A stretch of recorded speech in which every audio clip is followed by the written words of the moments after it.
อนนี้เฮาก็ไปที่หอประชุมแห่งชาติแต่ท่านผู้ชมตอนนี้เฮาก็อยู่ที่รถกอกหลังจากที่เฮาจอดรถอยู่บนจอดรถแล้วมันก็มีรถกอกมาบริการให้เฮาเลยไปหอประชุมเจ้าที่ท่านผู้ชมเห็นอยู่ตอนนี้มันเป็นยานพาหนะหรือว่ารถ BYD Stallion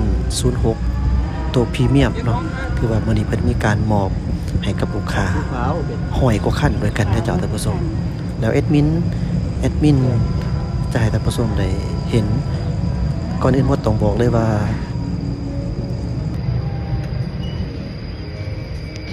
แอดมินเป็นการอวดโอ้บ่แม่นแบบนั้นเด้อเจ้าแต่แอดมินจะพยายามสื่อให้ท่านผู้ชมเห็นว่ามีการมอบรถกันแบบอลังการที่บ่เคยเห็นมาก่อนโดยส่วนใหญ่หากว่าเห็นก็มีแต่ซื้อรถแล้วขับออกจากศูนย์ไปได้เนาะแต่ว่ามื้อนี้เพิ่นจัดพิเศษเลยก็คือรถตั้ง100กว่าคันเนาะเจ้าที่ลูกค้าจองมาตั้งแต่ก่อนปีใหม่สงกรานต์พุ่นเนาะเจ้ามามื้อนี้จังได๋เพราะว่ารถนี่ของศูนย์ BYD บริษัทยักษ์ใหญ่เพิ่นนี่เจ้าออกนอกประเทศนี่เพิ่นต้องได้ผลิตในรูปแบบการส่งออกนอกประเทศ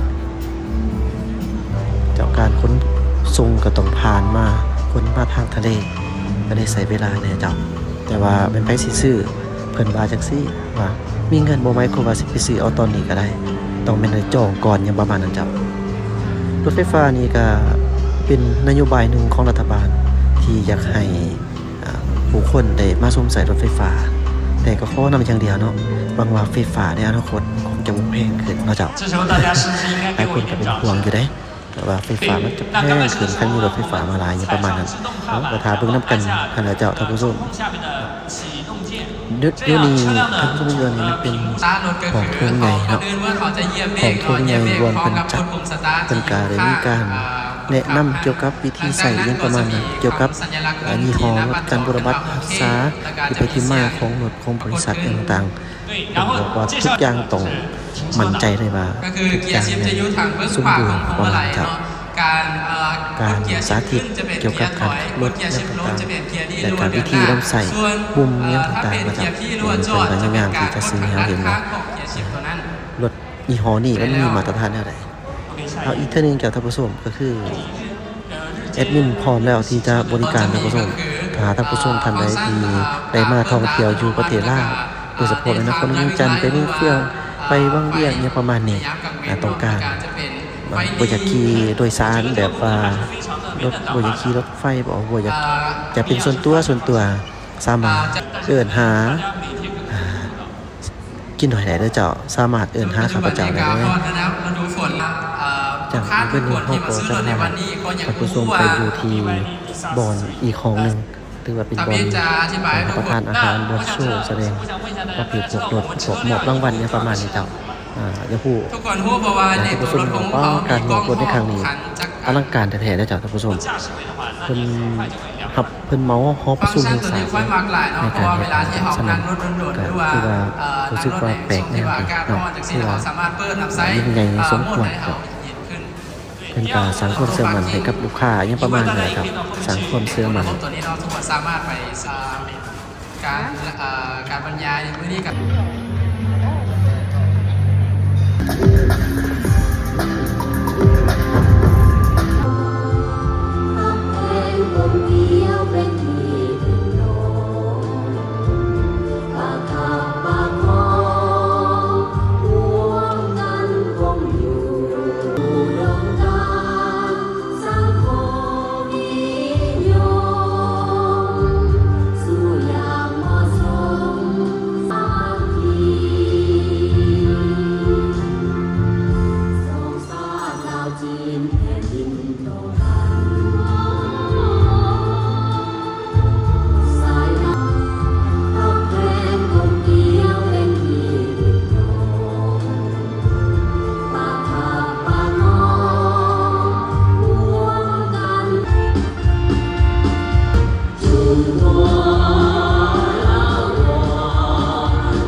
听说是非常厉害的，所以。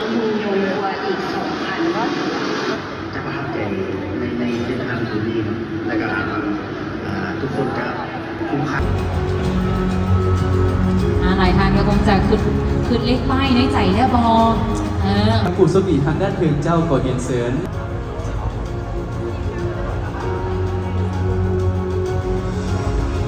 และทานบินเป็นทานนี้เป็นทานทรายเจ้า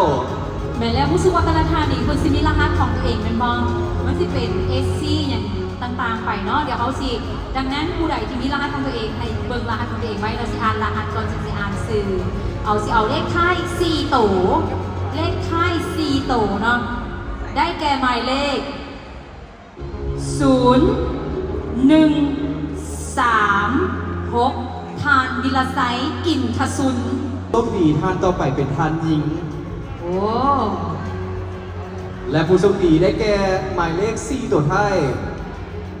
0108ทานนางเวียนคำ โตท้าย002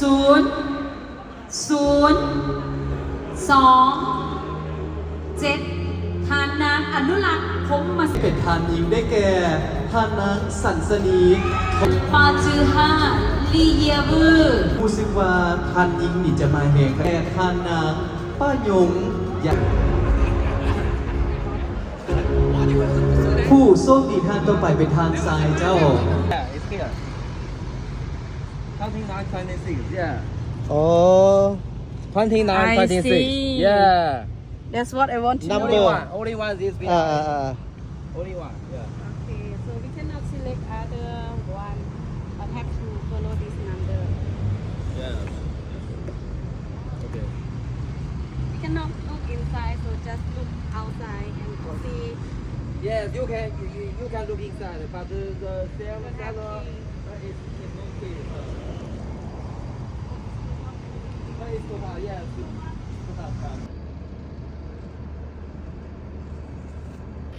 เอาตอนนี้เฮากาได้แล้วเด้อสตาร์ทมาแล้วบอกเลยว่าสุดยอด สุดยอดเลย สุดยอดเลยสุดยอดเลยรถใหม่ขอให้คำให้คู่ในเฮ้งๆนี่มาแล้วแทบจะบ่ได้ยินเสียงเลยเนาะโอ้ยแทบจะบ่ได้ยินเสียงรถเลยอ้าวสำคูณเด้อสวยหาเงินหาคำได้รางวัลแล้ว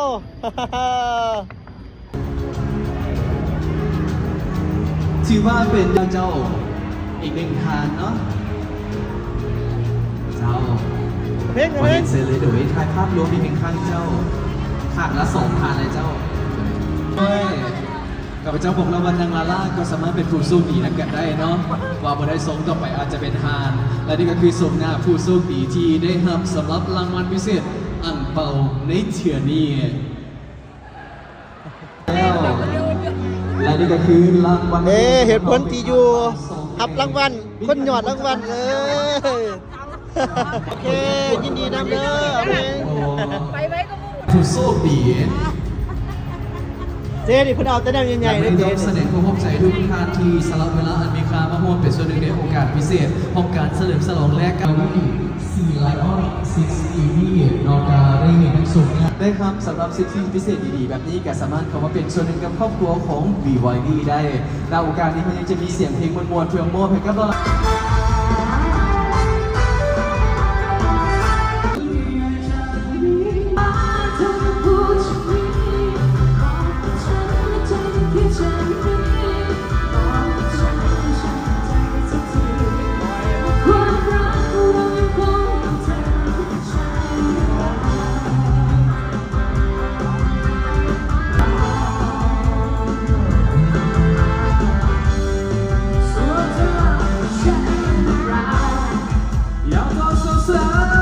นี่ผู้รักผู้ใหญ่เพิ่นมาแหกมานความไม่แหกมานกับแม่นถือแต่ว่าคำคูณ ดีใจเด้อนี่อาคำกับแม่นอาคำกับแม่นนี่นะเนี่ยกับแม่เด้ขอบใจเด้อขอให้เพิ่นมีสุขภาพแข็งแรงร่ำรวยคือกันเด้อนี่นะแม่พร้อมเลยแม่แท้ขาดไปอยู่แล้วแม่น่ะสุดยอดอยู่แล้ว เอ๊ะ Not only the owner. Not the owner. ส่วนว่านี่เป็นผู้เพิ่นนำทีมเอามาตลอดว่าซั่นเด้เนาะเอามาตลอดโอเคโอเคแป๊บน้องให้หน่อยเด้อ รถใหม่นะนี่ได้รถใหม่นะ อันนี้ยังบ่อลังการช่ออันนั้นซ้ำเลยนะ ขอบคุณขอบคุณขอบคุณขอบใจครับเด้อเก่ง